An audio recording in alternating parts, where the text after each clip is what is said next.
Hello and welcome to Engine Adventures review of this BMW X45e. The E is the hybrid version, but right up front here, BMW laser, and there's even a little warning back in there telling you don't look at the lights because they are laser lights. This thing is pretty incredible. It has these Pirelli 275/40 R21s on the front, and look at the size of those brakes. They're not cross drilled or slotted as you might expect, but they are massive and I'm sure they do the job. Interesting thing, these tires are directional. They are different front and back. So here on the back is a 315/35 R21, and that means that rotating your tires is not a thing with these unless you pull them off the rim.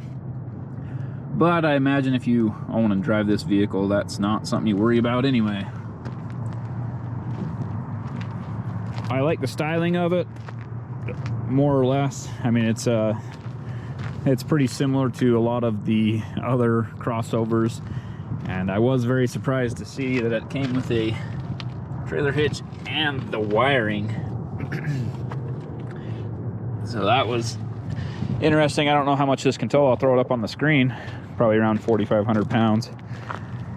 It is a plug-in hybrid, so back here's the fuel. You have to open that from the inside, and then up here is the plug-in part.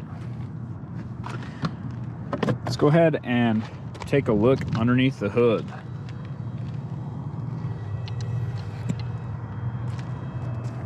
Look at that. Super clean engine bay. Something you would expect, of course, from the Germans. Throw a cover on it, make it so you can't see everything that's going on underneath, but they've got all sorts of bracing to stiffen up the suspension, and man, this thing handles really well. It does torque vectoring by brake, so when you're in the corners, start to slide a little bit, it'll brake everything, pull you around, points you where the steering wheel is pointed. Does an amazing job. Handles better than it should, but I've been saying that, so handles as you would expect maybe is the new thing for these German SUVs that are high performance. Here's the jump start point, and I'll show you the battery a little bit later for the 12-volt battery. It's hiding out in the back. Let's go ahead and take a look inside. Here inside, it's very nicely appointed. I'm gonna go ahead and switch the headlights back to auto. And it does have these special parking lights, and it does have the fog lights. Let me go ahead and see. So the fog lights are not available with just the running lights on. I thought that was the case. I checked it earlier and forgotten. So fog lights are an extra set of driving lights. Up here, you can actually control the seat on the other side. You simply hit that button, and then you can use the switches on the driver's seat to control the passenger seat. So this one here is your side bolsters that kind of hug down your side of your rib cage into your love handles. This one is sliding this forward and back, and we'll show you there. This one moves only the top. So, and then of course the rest of it's kind of a standard what you'd expect, but this moves only the top on the back. So I'll go ahead and hit the passenger side one, and you can see how that one adjusts only the top on the back side, for your back right here only. And I guess that adjusts your headrest, which is nice. A lot of these new headrests are ridiculous. These ones I quite like. When I say ridiculous, what I mean is they push your head forward too much if you're sitting upright with a good position for your back. I do have a sore lower back sometimes, and it makes a difference. It almost makes it worse when I try to sit upright as I should. The heated steering wheel button is here, and the heated seat button is here.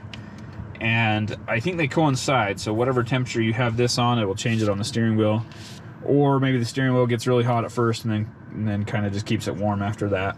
But These panels are also heated, and here on the door. So when you turn on the heated seats, all of that gets heated. Let me flip the air off. Sorry about that. Hopefully it wasn't too noisy. There is wireless charging right there. USB 12 volt.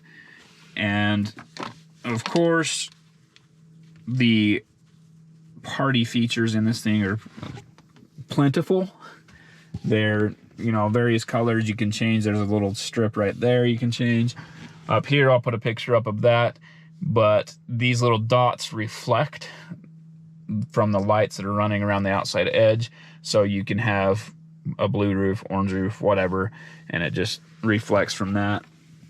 So a ton of those gimmicky features. It's interesting because this vehicle drives so well, but then all of this extra fluff on top actually draws away from the driving experience for me. So I was driving on the freeway. I actually haven't figured out how to turn off the lane keep assist. I'm sure there's a way to do it, but it's always on, and it doesn't let you even cross the line. You get kind of close to it. If you're hanging out close to the line, it brings you back to the middle. And I had to fight it a time or two. Sometimes it picks up something that's not a line, and this thing actually fights pretty hard. So you have to be aware and ready to fight it. And I imagine in a construction zone where you're crossing these lines more often than you should, you know, the camera's picking them up, the old lines versus the temporary lines or whatever it may be. I had that happen to me in a Kia.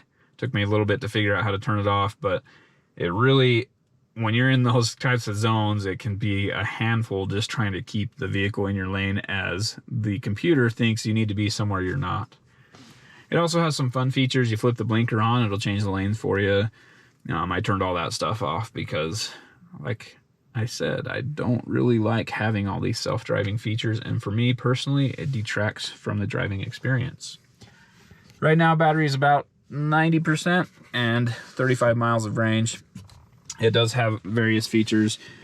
This one up here is the battery hold mode, and you can set it so hold the battery at 80% or whatever it may be. There's the sport mode, and of course you can configure it, and there's all your settings: damping, steering, engine, transmission. Those are the 4 things you can adjust, and it does have obviously adjustable damping, adjustable ride height right here, and it likes to hang out here in one of the lowest settings. So I actually have 3 settings up above this and only 1 below it, and that makes it really good for on-road handling. And you can see here in this off-road page, it shows you which height setting you're in. It also shows you your pitch and roll and the elevation. That one's pretty cool. So we're at 4,700 feet here.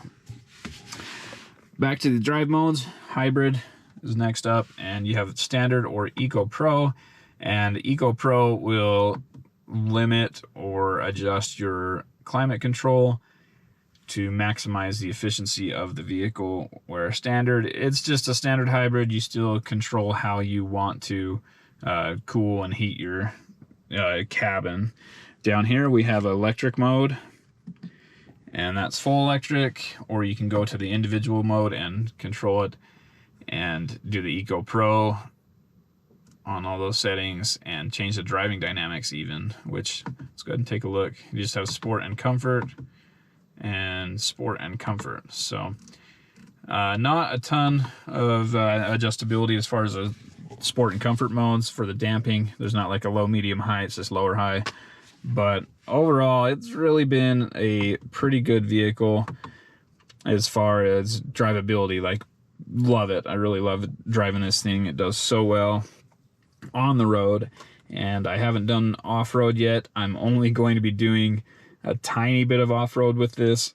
It's got those massive 21-inch rims in very much summer tires with, you know, no sidewall protection on the rim or any of that stuff. So I have to be really careful with this, and I'm going to limit that. So this off-road video might be a little shorter, but we'll still do, you know, full testing. We'll do the small articulation hill, we'll do the big articulation hill, and maybe a touch of high speed, but not a lot there.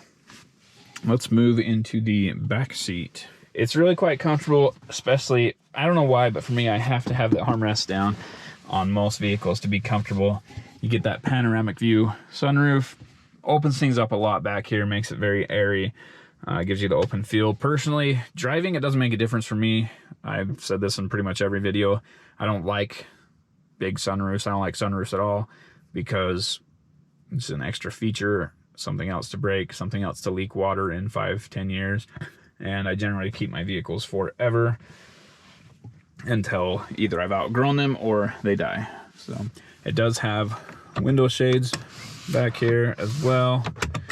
And no lock button, which is fine. Power window, and they're automatic, so one touch or whatever. Heated seats on both outboard seats, and then dual zone climate control with a vent here and a vent here. Again, rear facing car seat. These two vents won't cool the person facing in the rear, the child in the rear, very well. You can point these out to the side and kind of angle it in, but there's no vent up here, which gives direct air onto the passenger. There are cup holders here, and they're actually pretty stout. And then when I tried to put 3 car seats in here, it was a bit of a battle, and I ended up giving up because it wasn't quite wide enough. I didn't like these clips. I ended up popping most of them off. So you can see that one's not, there we go, back on all the way. But these things, I don't think they're supposed to come all the way off, or I don't think BMW intended them to come all the way off, but basically to get the car seats in there, you have to take those off rather than just opening them. The sound system in this is really great. Speakers here, and then in the front, you have speakers in those same spots. And it's a Harman Kardon system that sounds pretty good. It's great for me. I'm not an audiophile. I don't care a ton about that, but plenty of sound for me. Little cubby here. It would be cool to integrate this as a wireless charging spot, and then a single 12-volt outlet down below. Let's check out the cargo area. One thing BMW does that I really enjoy, I think Range Rover is this way as well, but you have the rear hatch and you have a tailgate. The Land Cruiser also has something like this. We don't get the 300 series in the US, so I guess the Lexus version, hopefully. But that way you can load stuff in there and still have something to back up against.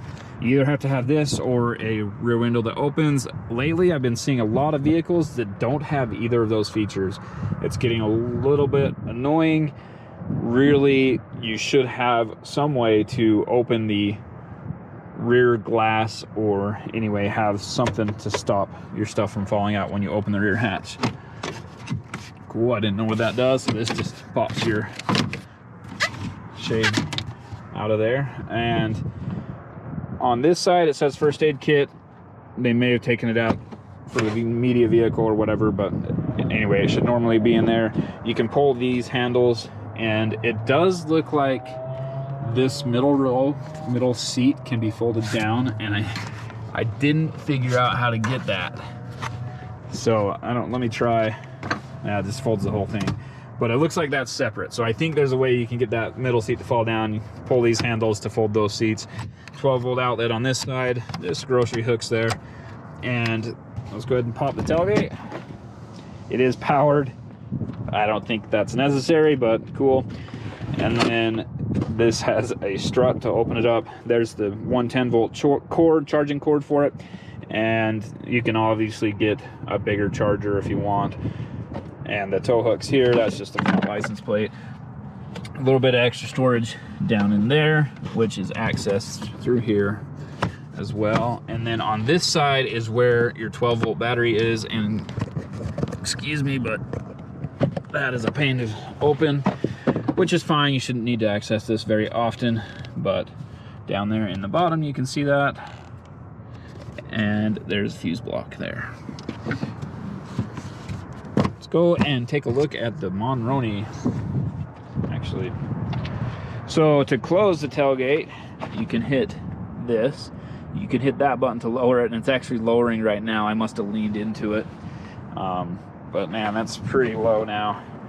Anyway, you can hit this button up here, and it will close both the top and the bottom. So let's go ahead and do that at the same time. So if you hit the one on the tailgate, it only closes the tailgate. If you hit that one up there, it closes the tailgate and the hatch.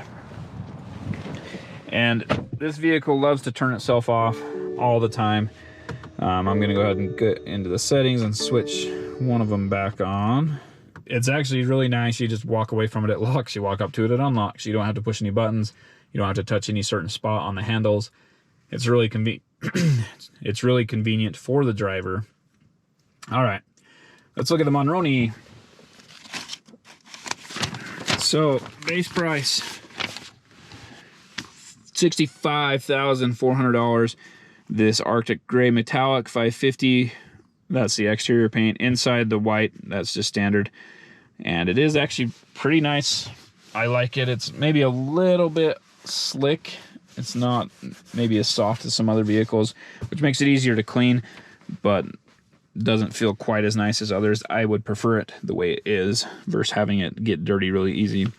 Has a driver assistance pro package with extended traffic jam assistant and active driving assistant for $1,700. M Sport package $5,500. Executive package $4,000. So right there we're over $10,000 in upgrades.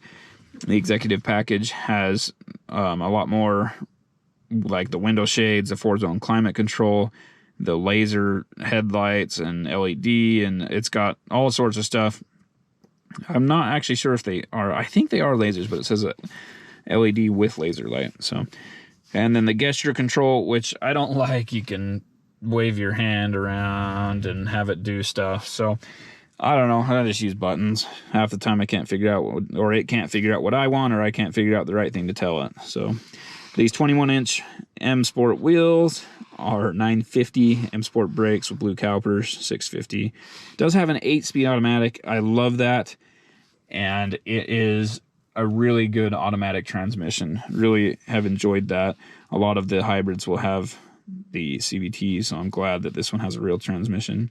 Air suspension's included, and trailer hitch was $550. Front and rear heated seats, heated front armrests, and yeah, a few other multi-contour seats with the destination charge of $995, brings the total to $81,695. And I haven't even been watching the gas mileage. I can plug it in and drive basically all electric to work and back. Well, I charge it at work.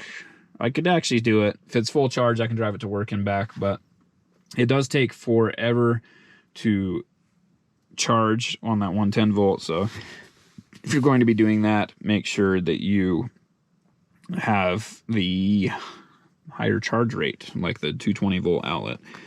Over here, this vehicle, 33% Germany, 22% Mexico, and 36% US and Canadian. Final point of assembly is Spartanburg, South Carolina, and the engine and trans are both from Germany. 4,600 feet almost. We're in sport mode. This is a flat pedal launch.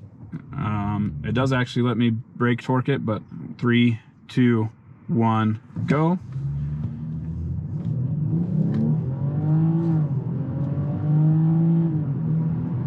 $60. So that was a flat pedal. We're gonna brake torque it here. 3, 2, 1, go.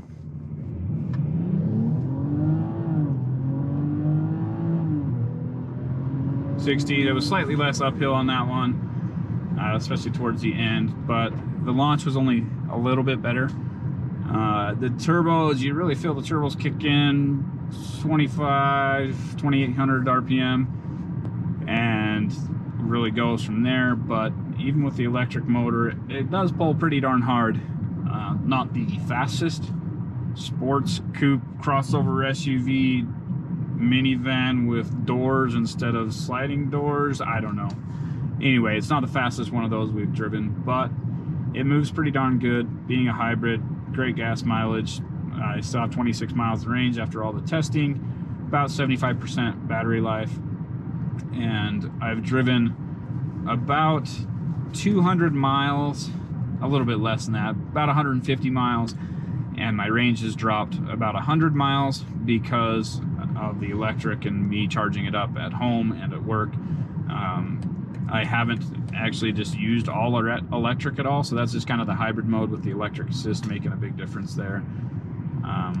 It's, yeah, excellent driving vehicle. It's a BMW, so driving on-road, you get the excellent on-road handling, driving characteristics of a BMW. And as I talked about, those stiffeners for the suspension and tying everything together, this thing just remains planted. And with the traction control system, it keeps you right on line where you point the steering wheel. Super grippy tires, and they're 315s in the rear, which is what, 12.5 inches wide, and 295s up front, which is still 12 inches wide. Nope, less than that, but a little over 11.5 inches wide up front. It moves. It sticks, it handles, it corners, it remains flat. It doesn't have much brake dive. There's a little bit, pretty minimal, and just an excellent driving vehicle overall, until you get into all the driver aids. You guys have heard me say this 100 times, but I hate all of the driver assistance features. Not all of them, but for the most part, having the vehicle trying to keep me in my lane when I already am in my lane and it's picking up some other line, or the adaptive driving, it actually did pretty well with that. The adaptive cruise control, where, you know, it maintains a set distance from the car in front, it did really well with that. But I didn't have any hard stops, and that's where those systems always scare me. Is it going to stop fast enough? Do I have to intervene? And to play it safe, I always do intervene. It's, oh, I don't know, the blinker thing's cool, where you flip the blinker, it'll change lanes for you. It's a little aggressive though. It jumps lanes. Even right there, it was pulling me back to the left when I hadn't quite crossed the white line yet. But it's really just those extra driving features are too much for me still. I know maybe I'm an old man, I yearn for simple times, but it's, for me, the technology, the development's not quite there yet. Let's have a little fun. About 6,500 RPM, red line. But pulls hard. You feel it shift because it's pulling so hard. When it shifts, it drops down. You feel it let off and you lean forward and throws you back in your seat again. The shifts are fast, but they're not like lightning fast. So there's definitely a delay there. I don't know. I'll put up on the screen if this is a dual clutch. If you're not full throttle, they seem perfect. When you're full throttle, they're just a tiny bit of a delay. And maybe it's getting up too close to red line and it's got to, you know, can't let the RPMs go higher during the shift. So it cuts power a little bit or something for just a fraction of a second. But anyway, drives super well. It's quiet. Love it on the freeway. Of course, you always have the power to get up and pass someone if you need to. It doesn't matter how fast you're going. If you're going 70 and the speed limit's 75 or 80 like they are out here in the West, you can easily jump up to 80, get around somebody, no problem. And a lot of times you get those trucks that are side by side and whatever, they're slowing you down a bunch. You can easily get past all that.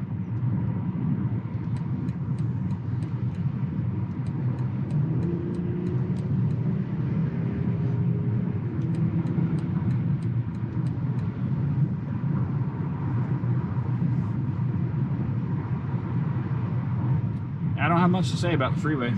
I mean, it's a great car. The ride's not harsh. So even now I'm in sport mode. I'm actually going to go back to hybrid mode. And even the expansion joints, the bumps, this section of freeway is pretty good, but even on some of the rougher spots, it handles it all really well. We are in sport mode. Here are the S-curves. Let's go ahead and hit it.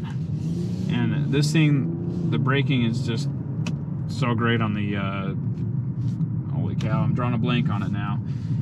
Where it breaks the inside wheel, pulls you around the corner. I mean, that is just ridiculous how well. I'm sliding a little bit, but I'm on the throttle. Oh, there we go. I got a little bit of oversteer, which is perfect, like perfect on that thing.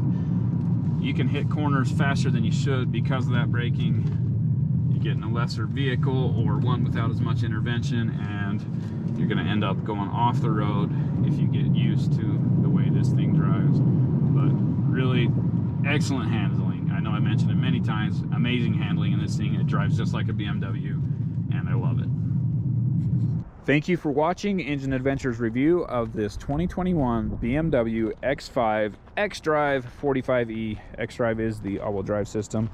It's a great vehicle, 3-liter inline six with like 335 horsepower. It's similar, basically the same engine that's in the Supra and a variety of other BMW vehicles. And this one has the electric motor, which adds another 100 and something horsepower. I'll put up the total combined horsepower up on the screen and torque. It's peppy, it moves really well, jumps off the line with that electric assist. Great vehicle to drive. Really enjoy driving it, except it has all those extra driving aids and features on top, which are just a little bit too much and too intrusive. If you liked what you saw, be sure to hit subscribe, ring the bell so you get notifications when we post new videos, and give me a thumbs up, and also comment down below.